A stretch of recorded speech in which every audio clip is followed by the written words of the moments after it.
There's a new type of gadget to give your workout a push. I'm Bridget Carey, and this is your CNET Update.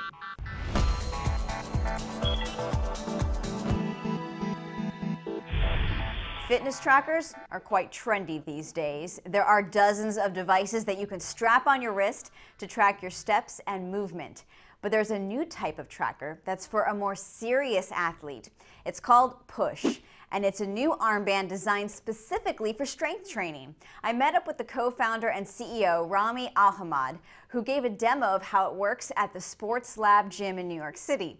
You wear the Push on your forearm, and it measures your performance as you do different strength training exercises. It tracks how many reps you do in a set, how much weight you're lifting, and with that, it can calculate the power of your lift. To get started, you create a profile with your training goals, and then you pick an exercise and enter in the weight that you're lifting.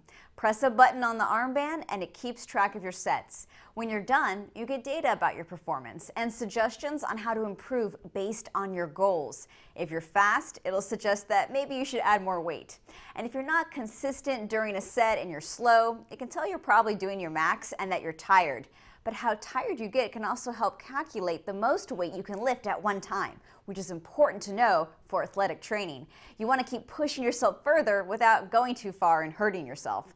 The point of all this isn't to motivate a couch potato to get to the gym.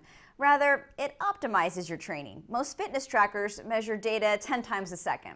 The Push measures data 250 times a second. That's as accurate as professional sports lab equipment. And because of that, several pro sports teams are using it for their players, including NFL's Washington Redskins and the hockey team's Dallas Stars and Philadelphia Flyers.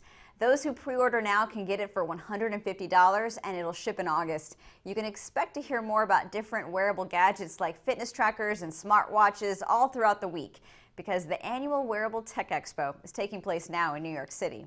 In other news, Facebook has a new feature, and you may actually like this change. If you feel like it's hard to keep up with all the good news stories in your feed, you can now save a story to read it later. And it's more than just the news. You can save lots of things for later, like posts about a place, a movie, or TV show. So if a friend recommends a good restaurant, you can bookmark it to remember to visit it later. You can save it in a drop-down menu from the right corner, and Save Lists will show up in your More tab. This is rolling out to users over the next few days. That's your tech news update. You can get more details at CNET.com, and you can always stay updated by subscribing to our podcast or follow me on Twitter. From our studios in New York, I'm Bridget Carey.